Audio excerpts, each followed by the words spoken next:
Today's podcast is brought to you by Inverted Gear. For all your jiu-jitsu needs, go to invertedgear.com.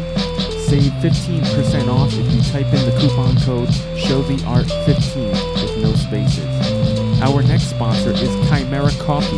That's Chimera Coffee with a K.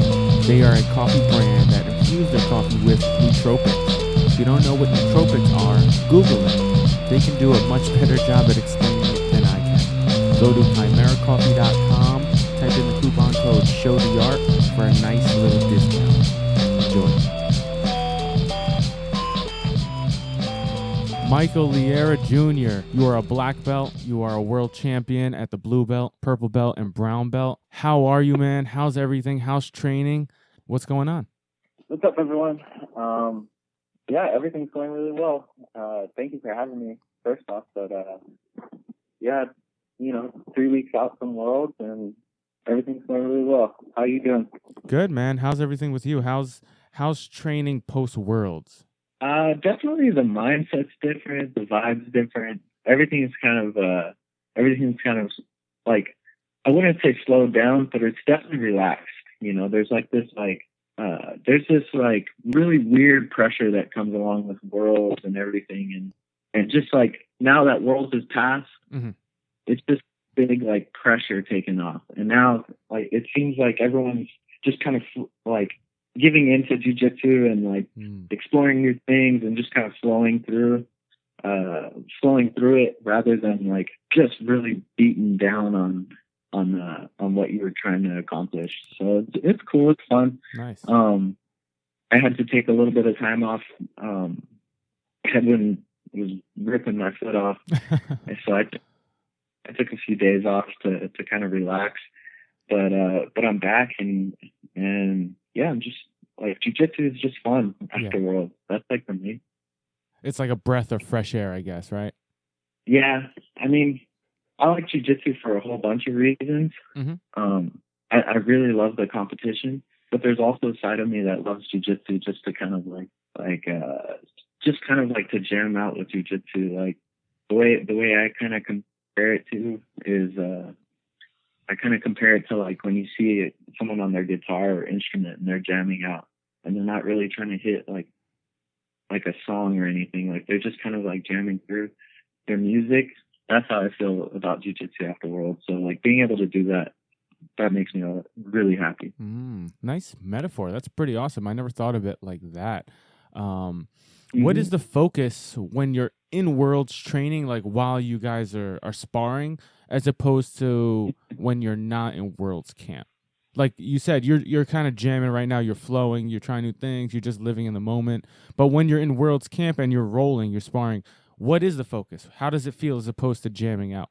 For me, yeah, like the way I like to approach training, I can only speak for the mindset I bring to training. But for me, when I walk into the training session before Worlds, I'm always trying to think like I want to be king of the mats today. Like I try to be real. I don't know. In my head, I'm super egotistical when it comes to jiu-jitsu, and I'm like, all right, I'm going to be the dude here today. And obviously more times than not, it doesn't work out that way. But every day I walk into the gym, that's the first thing that I think of is today's my day to be king of the mats. Sure. And you kind of have to have that mentality, right, to be the best. Exactly. And right now, that's the difference between before World and after World. But I love both. I love that jiu-jitsu just supplies you with both of that. Being able to really push yourself and compete, but then also kind of just like explore and make art, basically. What's a typical day for World's training camp at Atos? Maybe one of the hardest days. Do you guys like train as a group and go about your day as a group when you're in World's training camp, or is everybody just kind of on their own after you leave the gym? During World's camp, I would say we kind of stick to ourselves more times than not, or at least a majority of the people at the gym. Like we train so much together. We train twice a day. And then a lot of us live together, 2 or 3 times a week as well. Mm-hmm. And yeah, that is plenty of time to see a group of people. Yeah. It's like combined, that's like, 5 or 6 hours a day at least.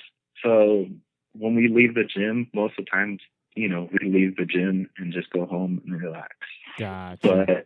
But after Worlds, it seems like more times than not we'll like regroup as a team. Everyone, because it's weird. Like I was hanging out with one of my friends before Worlds, and I think it was like 2 weeks before Worlds, and his name's Adam Bradley. He's a blue belt. He took third place. He's really talented. And we hung out for like the whole day on a Saturday, and we both realized how pathetic it was. We just kind of like around. We were so tired from dieting, so tired from training, so tired from everything. We were like, man, we didn't do anything today. Like we hardly talked to each other. We were just like laying down, like half passed out from being calorie depleted and tired and exhausted and stressed out from the tournament.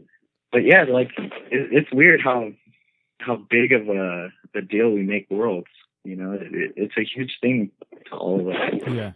Well, the fact that everybody makes it a big deal means it's a big deal, whether or not it holds a high standard amongst the committee of, whatever, like the Olympics. The big committee, everybody says it's the best, the biggest around. IBJJF is just a company that runs tournaments. So it really holds no weight as far as, like world standards, but it does when people perceive it that way. And since everybody perceives it as the crown jewel of winning a gi tournament, it is that way in a sense, Yeah. Like, I don't know.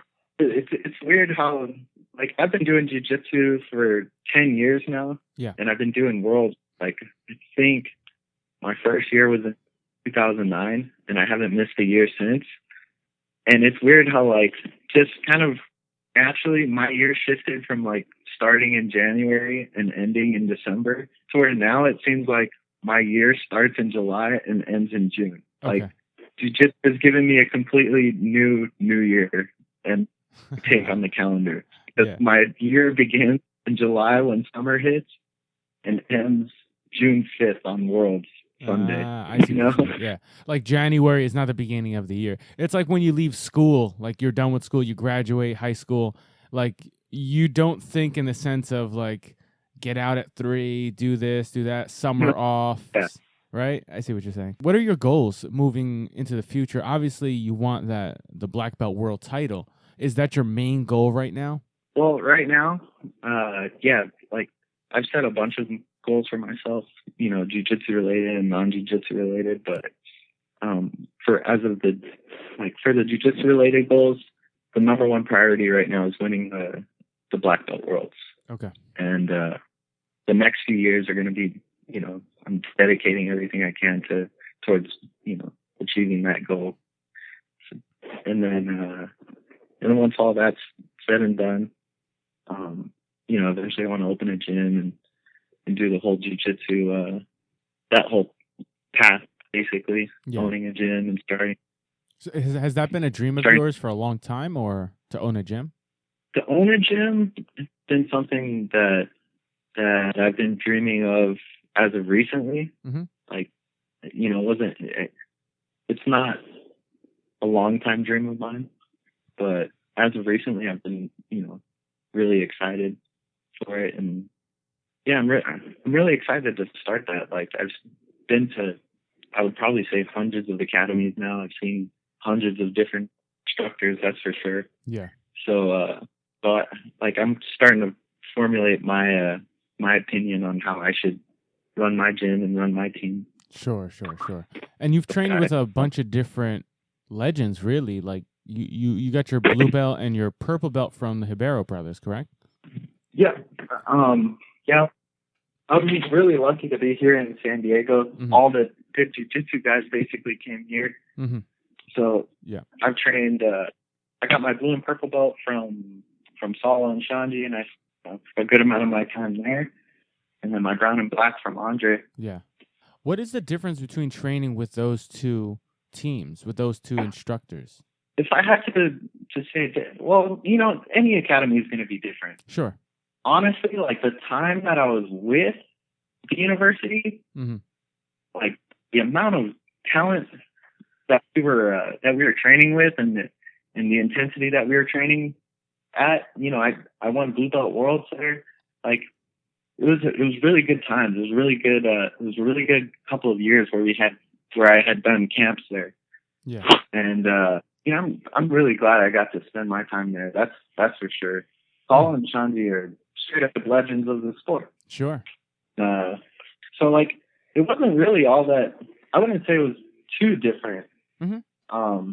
There's a few drills that we do at Atos that they don't do at the university, and there's some stuff that we did at the university that isn't done at Atos. But it's just two different styles, and probably the main difference is at Atos, I feel like I'm training with, like, it was kind of a collection, really good stars. Okay. Like, all of these aligned and we became Atos, like me, Mike Carbolito, yeah, Rolando Sampson, as it came from the East Coast. So we all came together and we started training hard together, and that's why we're so successful. And at university, it was more of a traditional academy feel to it, you know, like it was, I was one of the better guys at Solos at the time. Mm-hmm. You know, he got me to that level, and everything was just right there in-house. Yeah, I see what you're saying. I would say I'm super lucky with where jiu-jitsu has brought me and the people that I've been around. For sure, man. And it was a different time when you were training there. It's a different mindset when you're a blue belt, when you're a purple belt, as opposed to being a brown belt or even a black belt, I'm sure. So just your time spent there, you were in a different mindset and a different maturity of jiu-jitsu. Yeah, of course. I mean, at the time I was, you know, a blue belt. So in jiu-jitsu maturity-wise, like, you know, the blue belt, I was only, at the time, I think, I came to Solo as, I came to university as, I think at the time I was 13 years old until I was 17. Definitely different times. Sure. And I guess you were a young guy. How old are you now? 23, 24? I'm 22. Oh, 22. Okay. So I had a question for you, because I'm 26, about to be 27. I'm a brown belt. I've been training jiu-jitsu, you know, focus on jiu-jitsu for the past maybe 8 or 9 years. How is it, like, my goals are different than yours, but how is it that someone like you that has been training very similar amount of time as me be able to make it to such a high level? Whereas the average person like me at a regular gym, the average gym that trains hard, that tries to get 5 or 6 sessions a week, how is it that you can achieve such a high goal as opposed to the average guy? Is it just the focus on your goals? I want to achieve this, and that, or is it a conglomeration of that and training partners? And what can be the big difference maker for someone like me to get to where someone like you is? I mean, I think if you really wanted, you know, to be successful in jiu-jitsu, and you trained, you know, sometimes I trained 6, 7, or, you know, 8 hours a day, or at least 8 hours towards getting better at jiu-jitsu. If you spend all day, every day trying to get better at jiu-jitsu, you're going to get better at jiu-jitsu. It's not like there's anything special to what I'm doing or who I am or where I'm at. Actually, that's not true. Where I'm at plays a really big factor in my jiu-jitsu. So, you know, I would say the effort that you put in times the gym that you're at or the training partners you have, that's like the real equation. Basically, it's really simple. Just like how much effort you put into it, you know, and who's around you to help you. Sure. Because you're only training partners, probably like the most underrated part of jiu-jitsu. Like, your training partners are everything. Basically, that's the way I look at it, or at least that's how it is for me. You know, my training partners give me my jiu-jitsu. They give me my confidence. They give me everything. And I agree. Like when you go into a room full of guys that are like, you know, just training, just to train, just to have fun, just to learn something, just to get good enough to be able to hold their own, and then you go into a room of you know, a class of jiu-jitsu guys that are training, and everybody has the same goal, and it's to win this next tournament or these next few tournaments. The whole vibe is different. just the way you perceive the class, the way you conduct yourself when you're grappling, when you're sparring, when you're drilling in that class is different. I feel like because of, like you said, the people are all surrounding one focus, one goal, it changes the whole vibe. And I feel like it'll lift you up a little bit more. Yeah, training partners just kind of bring you along, like with your jiu-jitsu, if you're getting moves over and over and over, and none of your training partners are adapting, then you're not going to adapt. So it's pretty simple like that. But I've seen people even with not the best training partners get really good. So it really depends on who, I guess. I mean, I've always been lucky to have like a room full of good training partners. But yeah, when it all comes down to it, I guess it's just effort. Like, okay. If you like really mental effort towards getting better and being successful, then I think that's all it takes. What does your training look like? What kind of drills do you like to do? Do you guys like to drill for time? Do you like to drill for numbers? When I was a purple belt and brown belt too, I used to do a lot of drills. Like I would drill every day pretty much. Mm-hmm. But recently I've been more just sparring.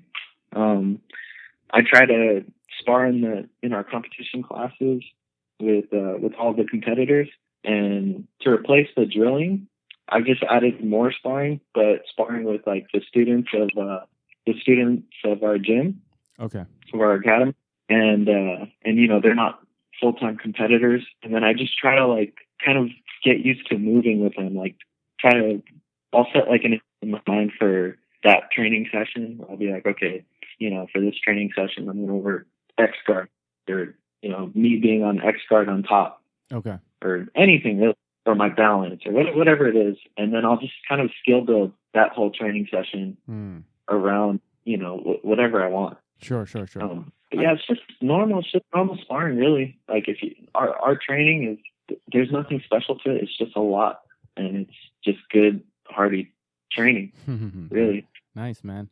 Yeah, because your professor, Andre Galvao, he put out a book years ago, Drill to Win, drills. He was big on drills. He was pumping that. I just wanted to know, is that how it still is, or has even his thinking of training kind of evolved or changed to where he might have a different mentality about drilling? Well, I've definitely, like with how busy he is, and he's Galvao, he's like, I've definitely seen the amount that he drills go down, but he definitely hasn't stopped training. For sure. And he definitely hasn't stopped, getting any better, because he just won Worlds. So, but everyone's kind of training regimen's like up in the air. Like, at Atos, we don't stick to one training regimen, kind of. We all like to do what's comfortable for us, like what feels right for us. So if you like to drill every day, then, go for it. If you'd rather rest up and just spar, go for it. So it's kind of like everyone kind of has found their spot. Okay. With training. Would you say that people should test the waters, try this style, then try this style, try to drill for 5 minutes, then try to drill for reps of 50, then try to drill where you and your partner are going back and forth 1 minute and see what you like best, and then try to not drill for a week and just spar, and then see what you're most comfortable doing? Is that can you recommend that? Yeah, I'd recommend, find whatever training regimen works best for you, where you feel like your jiu-jitsu, progressing and you're still having fun with it, and it's, doable, like it works with your schedule, and stick to that. Don't always look for what other people are doing. Just try to maximize what you can do. You train with a lot of big names, right? I want to throw some names out there. Maybe we could have a little fun with it, but maybe I'll say, how does it feel training with this person or that person? And maybe just describe that experience with one word or one phrase. How does that sound? All right, cool. So how is it training or rolling with Andre Galvao? Training with Andre Galvao is like training with a mountain that came to life and put a gi on. Like if a whole mountain were to put a gi on and grow arms and wanted to do with you, you're now sparring with Andre Galvao. So he's just immovable object. Yeah. Actually, no, it wouldn't be more of a mountain. It'd be more like boulder. like really large boulder. Okay. Yeah. Because he moves. It's really strange, like trying to find where, like, to put my foot in his bicep, or like where my normal like levers are in jiu-jitsu, because they just don't seem there with him sometimes. So when you're rolling with him, what does it feel like? Does it feel like you're trying to play catch up? Does it feel like you're in survival mode, or does it feel like I got to work hard to get every little thing? The main thing I notice when I roll with Andre is that, like what I'm saying, like I can't find my lever. I feel like I roll against humans, you know, for the most part, and Andre is human. Like how strong he is up top, and like his proportion, it doesn't like register when I'm trying to jiu-jitsu. And then on top of that, he's been training with me since 17. So I feel like he's got mind tricks over me or something. Cool. Well, do you know who Dubious Dom is? Dominique Bell? Yeah, actually. I think you guys posted on him a few times, right? Yeah, definitely. He just walked in, actually. What's up? Oh, what up? What up? Sure, what up? It's just the audio. Oh, what's up? What's going on, man? How you doing? I'm good, man. Good. A little early for me. Drinking my coffee. What time is it over there? It is 9 a.m. Oh, man. 10 a.m. 9. Yeah, you know Dom, right? He's like hell yeah. World champ. And then he's got the comic book, the comics. What's your? Just BJJ comics. Yeah, he's got the BJJ. Easy name. What's his Instagram again? I can't hear you. Dubious_Dom. Dubious_Dom. Follow him. Sick jiu-jitsu. How is it rolling with him? How is it rolling with Dom? Yeah. We're going through training partner. He's asking me. Oh, for real? Yeah. Who have you gone to so far? He said Andre, and then I just told him it's like I told him rolling Andre is like if you try to put a gi on a boulder. Yeah. And then start sparring with him. Yeah. Rolling with Dom is like, it's definitely the most frustrating thing, because the thing about Dom is Dom came to the gym like a year ago. Okay. How long ago? It was probably a year and a half. A year and a half ago. And when he came, like, if you could imagine our training environment as like a food chain, he was somewhere like in the middle towards the bottom when he first came. Okay. And within like 4 or 5 months, he jumped to like lion status, top of the food chain, like killer, within like, I would say 6 or 7 months. Damn. And at first, I would spar with him and I would think to myself, like, okay, like, this is going to be a round where I can kind of work my movement and kind of go through it. And then within like a month or two, it was like, oh shit, this is like one of my best training rounds. So we've done a lot of training. We spent like 2 camps, I think, in a row of sparring just about every day. And Nice. I've got progress to our training rounds, and now we're kind of like. And what does he attest to that, Dom? What do you attest to that? What's that? What do you attest to that? How do you think you jumped a bunch of levels in jiu-jitsu in such a short amount of time? I don't know. I got a lot of help, man. I mean, I was training with all the best guys that I could, like Mike and Keenan, Andre, JT, all the guys that are at Autos. Yeah. And I would ask a lot of questions. Why, that higher level. I felt like when I came, I was going to have to kind of cast away everything I thought I knew, from my home gym, and then learn competitive jiu-jitsu. So I was just kind of prepared to change and work really hard. Nice. And just adapt and see what happens. Did you feel like you had to change much, or you just kind of got better? No, I had to change a lot, man.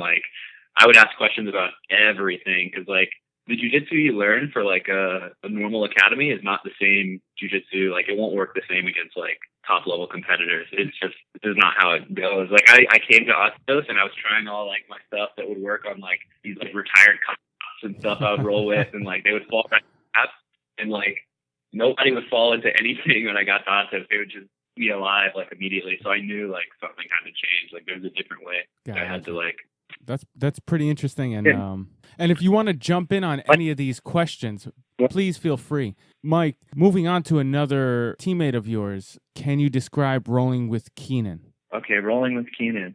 All right, so if I'd explain rolling with Keenan, first off, Keenan's the plane that Keenan does jiu-jitsu on is not it's not the same one that everyone else does.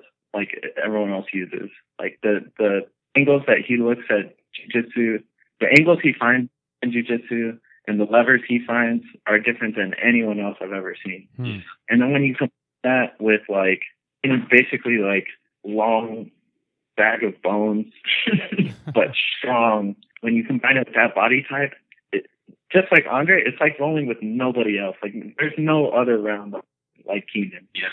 Wow.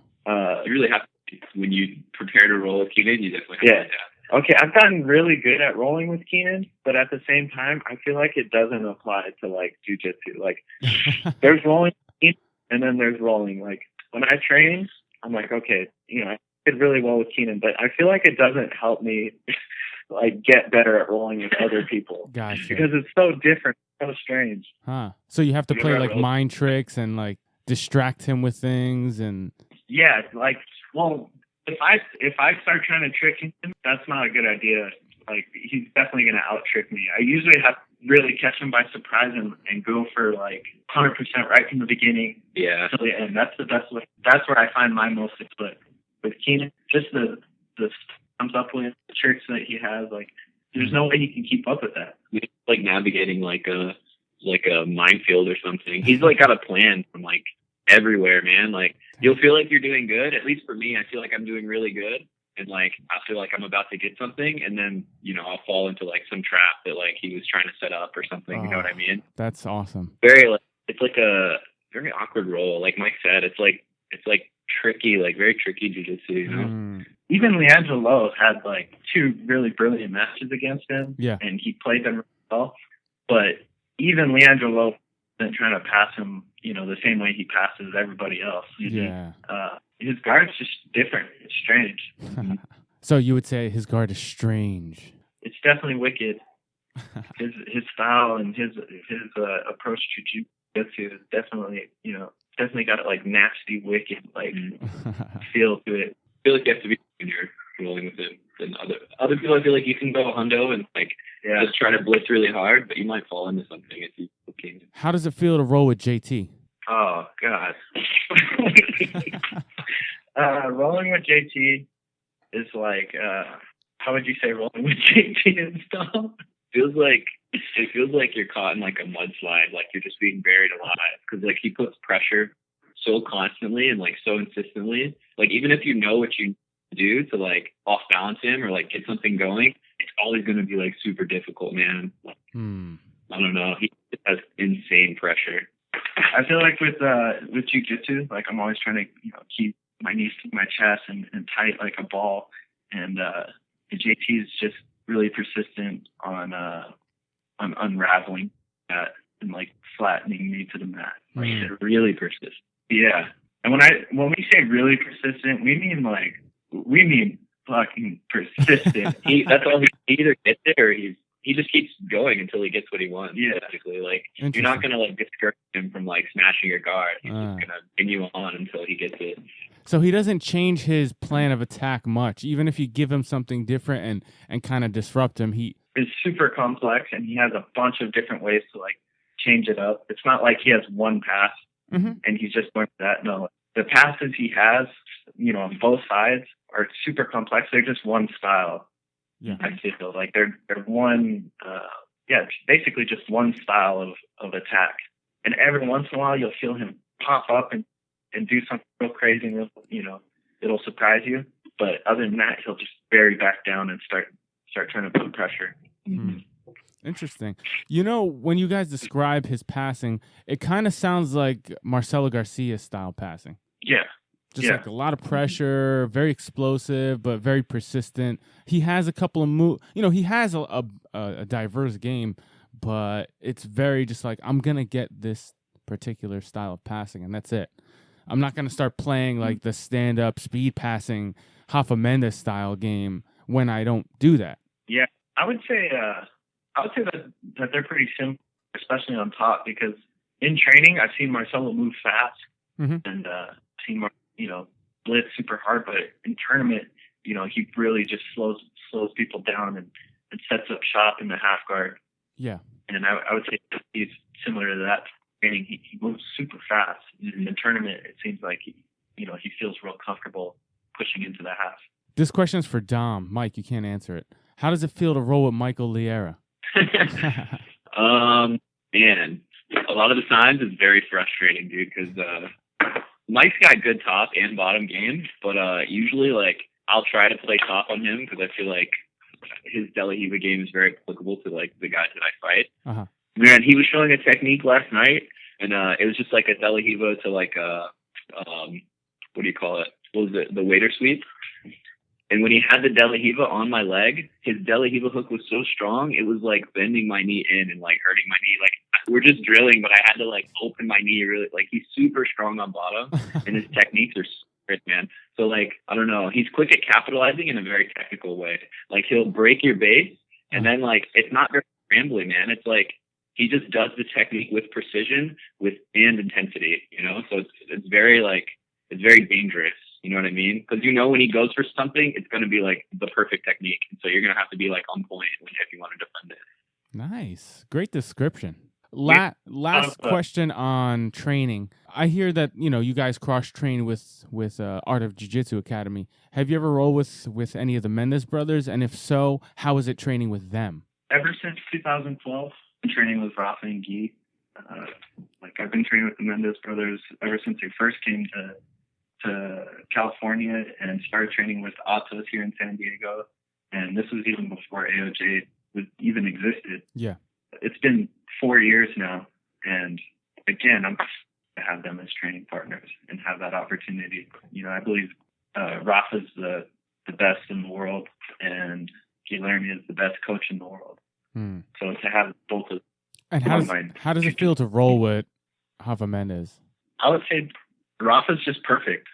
It's perfection. Everything he does is perfect.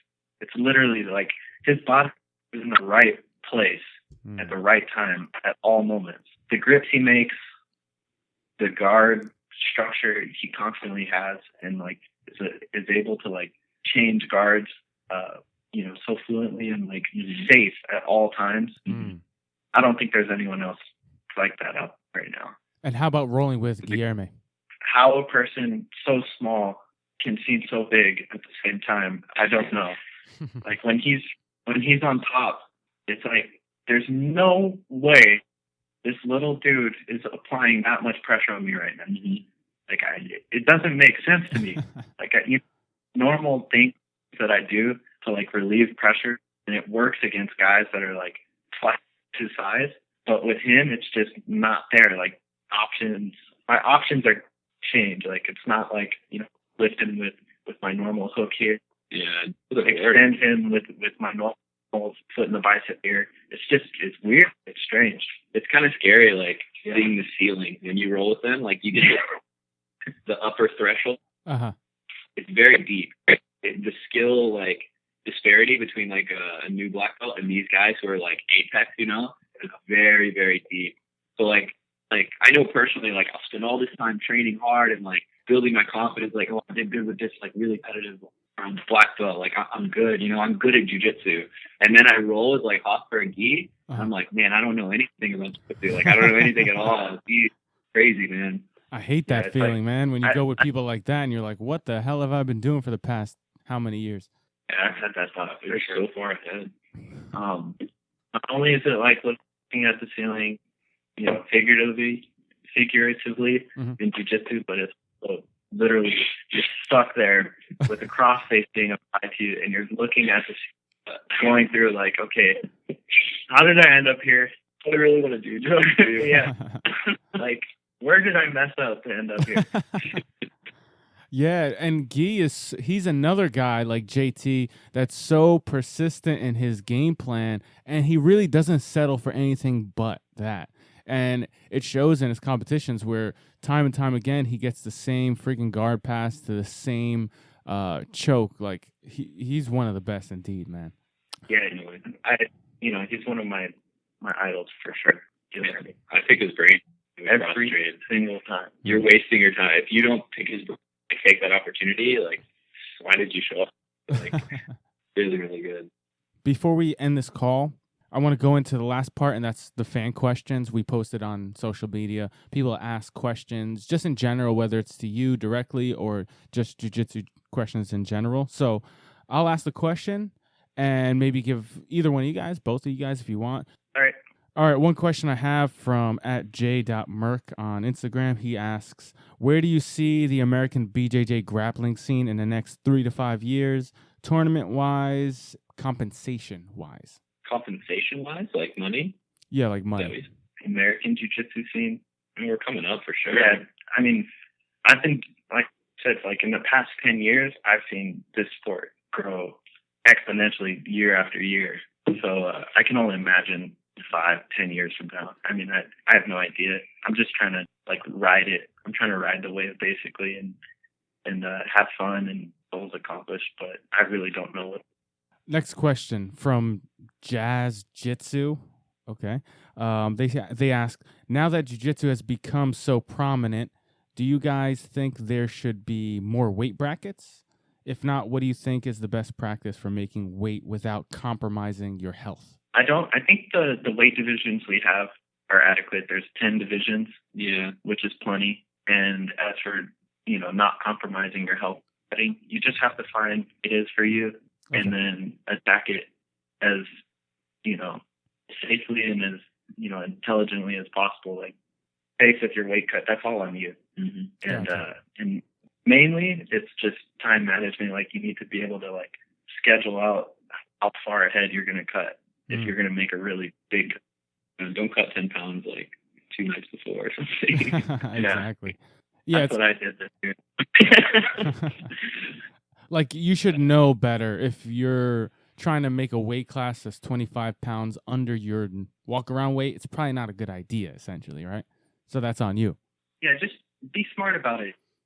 Like, if it's too much weight, you are setting that goal to lose a bunch of weight. Just give yourself, as much time as possible to make it. Another question. Next question from I'm Peter Chu.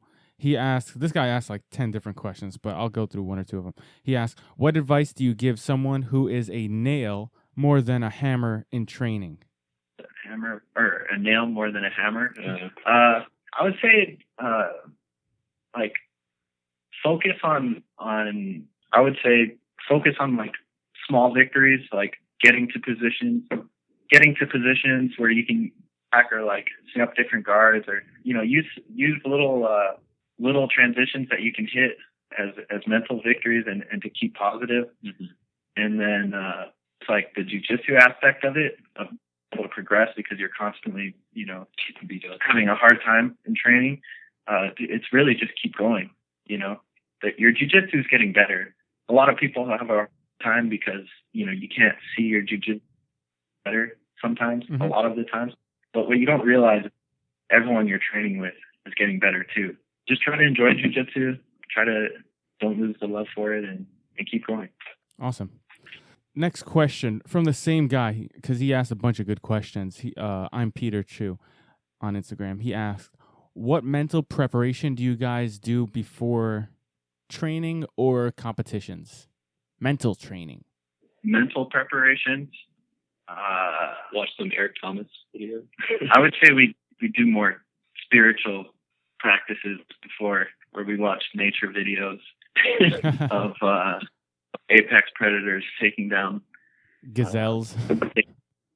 Yeah. Or the other day we were watching a group of chimpanzees and seeing how they interact with each other. Uh-huh. So it's more of a spiritual preparation that you try to.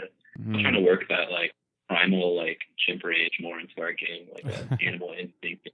Those videos kind of help bring that out. Nice. Also, when we're dieting and training, we're stressed for worlds. We don't like talking to each other.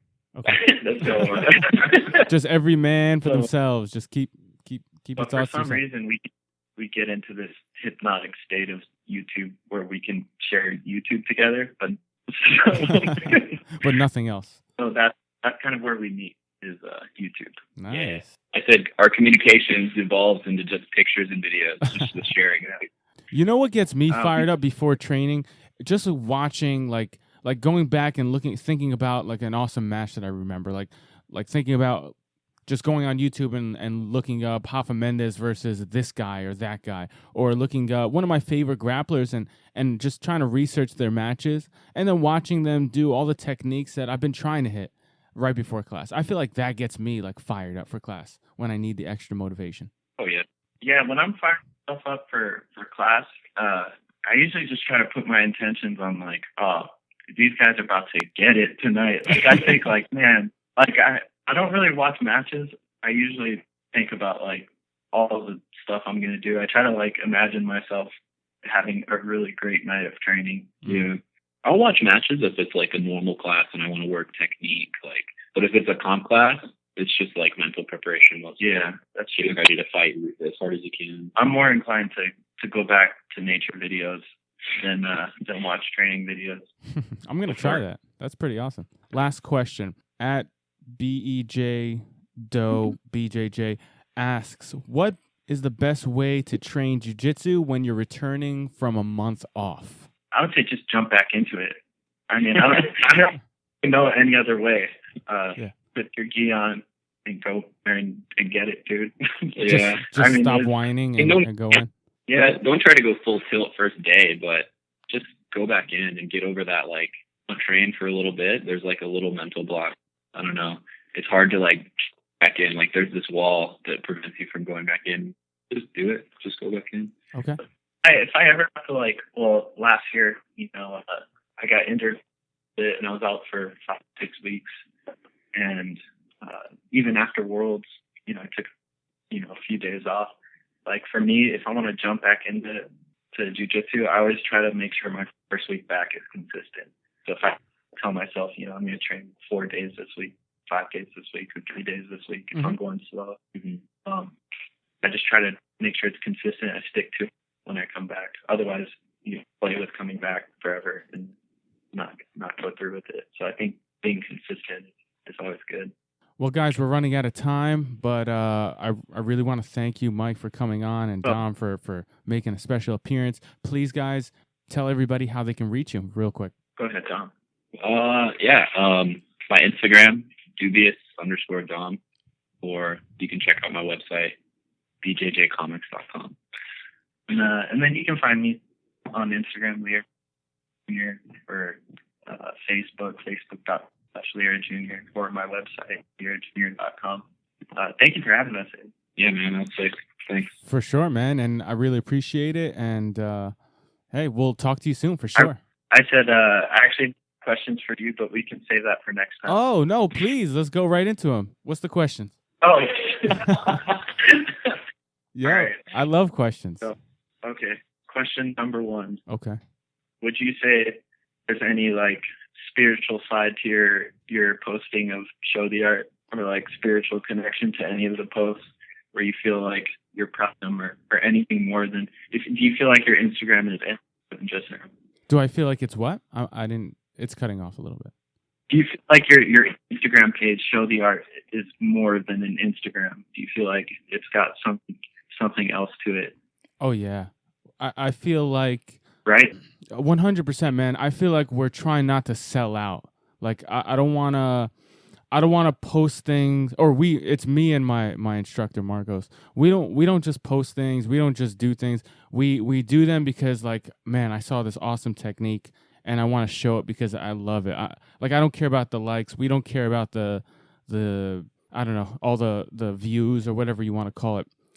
Show the Art, it originated from my professor Marcos competing at the Pan Ams as a brown belt a few years ago, and he was looking for an affirmation to help him get ready to compete. It was the Nogi Pans.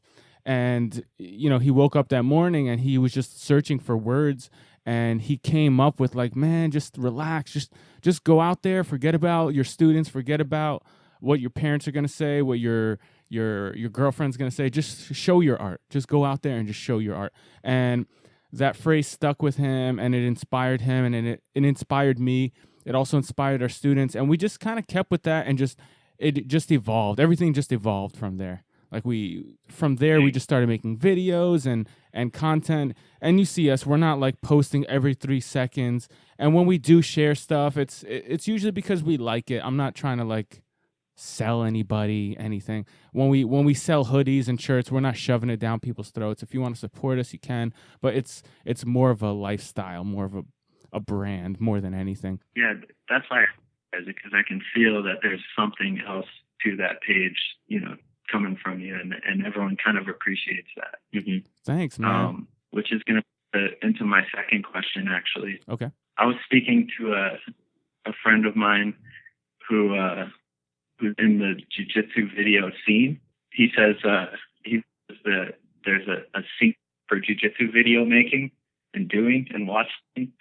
And I just wanted confirmation that is there a thing as the jiu-jitsu video scene? Is there what? Like unspoken scene jiu-jitsu video making and posting. And I just wanted confirmation. Is there an actual scene, and do you feel like where is your spot in the scene? Is there a scene? That's funny. I guess there's a scene in anything if you're looking for it.